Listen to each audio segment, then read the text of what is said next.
Welcome back to another installment of Martial Arts Business Mastery. It's Dr. John Terry, President of the United States Martial Arts Hall of Fame and CEO of the International Martial Arts Council of America, the independent martial arts school association for martial arts entrepreneurs and business owners.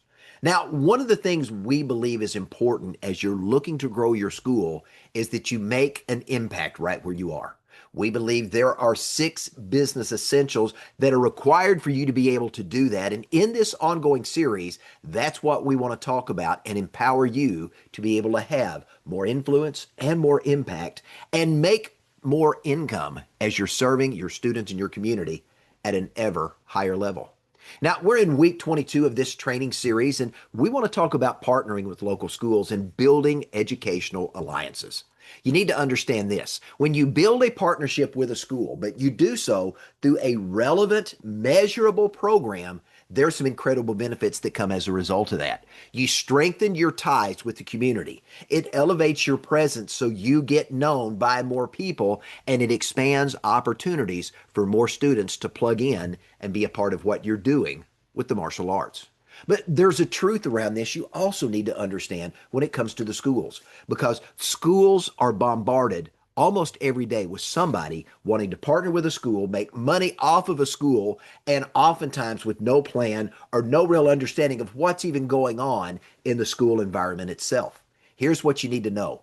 The schools that you're going to be calling on, the schools you're going to be looking to partner with, they're going to respond best to you when you show up understanding the problems that they're facing in their school, and you provide solutions that are going to specifically address the needs that they have inside of their campuses, and you show a way that you can demonstrate clear, measurable value. So what do you need to know to create educational alliances, and how do you put together and craft a school partnership playbook? Here's what you need to know. Number one, schools need solutions to problems. I mean, that's pretty straightforward. Maybe your first conversation isn't a pitch for a program. Maybe your first conversation with an administrator, a PE teacher, or a counselor is, help me understand what's going on in your school. Maybe it's attending a school board meeting or two and having an opportunity to listen to some of the challenges that the school board and the administrators are dealing with. You may find that there's discipline issues in the schools. There's a bullying problem, which is really persistent across the country. Maybe there's a lack of after-school programs for different age demographics that you could provide a solution for. Maybe they're looking for a character values or a character education program, or maybe they're looking for someone who can up-level student leadership inside of their school. Again, when you understand the problems they're facing, you can now craft a solution to the problem utilizing the martial arts tools and resources you have at your disposal to make that happen. Now, the second thing you need to understand in working with a school, you want to add value before you extract value. That's one of the laws of influence that Dr. Robert Cialdini talks about. And one of the best ways to do that is to add value before you subtract value, is to start with free and then move to fee. So you can do that by starting with some free demonstrations, some free seminars or workshops, doing those in a way that you get an opportunity to showcase what you do and the value that you can bring, and they can see the tangible benefit of a program like that being implemented in their school where you get paid to deliver it. By offering to do some demos and doing some seminars or some workshops up front for free, now you're going to build trust. You're going to demonstrate the value of what you bring, and you're going to invoke the law of reciprocity. Because if you do something to add value to an organization, the people that lead that organization are going to be more inclined to do something to add value to you. Now, the third thing you need to know is you've got to understand school bureaucracy. There's a lot that goes on in a school district, and I know because I served for a season as the administrator of a private school. I spent 3 or 4 years running a K through 12 private education program, and there's a lot of things I didn't realize that were involved in that. There's budget cycles. There's an approval process. There are boards that have to approve many of the things that you're doing. There are key stakeholders you've got to get involved, and understanding how to navigate and work inside the school bureaucracy is very, very important. That allows you to navigate your way through so you can actually get the decision makers that you can get on your side to help promote and push the solutions to the problems that you're bringing. Also, remember when you are making a presentation and then as you're going through and actually delivering what it is that you have promised, you want to make sure that you've got a way to provide measurable results.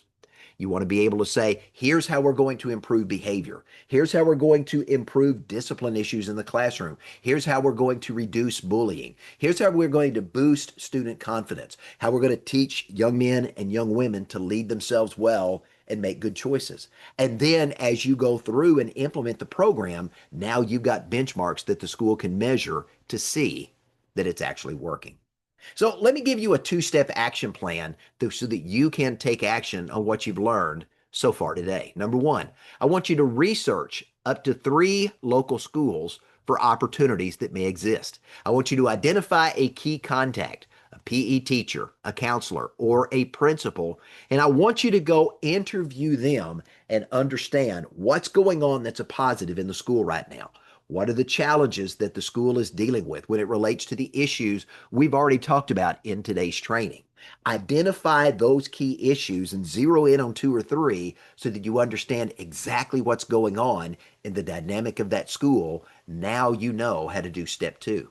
Step 2 of this action plan is this: prepare and present a partnership proposal based upon bringing a solution to one or more problems that you uncovered in your initial questionnaire and trying to understand what's actually going on in the school. Now, that could take the form of a bullying prevention program or a workshop. It could be character development. It could be the implementation of an after-school program. Maybe you implement martial arts as a physical education class. Maybe it's a women's self-defense class for the teachers and the moms of students that are there.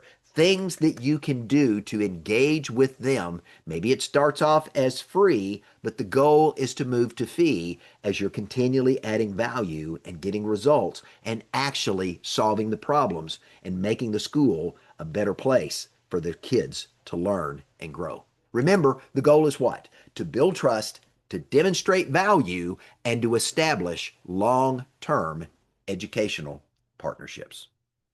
Well, I hope you enjoyed today's training. You can get more tips, more tools, more insights, and more resources like this by visiting our martial arts business development program we call Shihan University. Leadership, communication, team building, sales and marketing, and more, all available to you at shihanuniversity.com. And by the way, don't forget, we are the home of the Safe Dojo certification. If you're a martial arts school owner that cares about working with kids that have been through drama and want to know how to do so in a way that empowers them to stop being a victim and start becoming a victor over their circumstances, you want to have a conversation with us regarding the Safe Dojo certification and program for your school. By the way, this and more, all of these resources and many, many more are brought to you by the International Martial Arts Council of America. Visit us at imacusa.com to get to know more about us. Remember, we are the Independent Martial Arts Association for Martial Arts School Entrepreneurs. Don't forget, you are not just a martial arts instructor, you are a business owner who teaches martial arts. So it's important that you not just work in your business, but on your business, and that's what we at IMAC USA help you do. Thanks for joining me, and have a great day.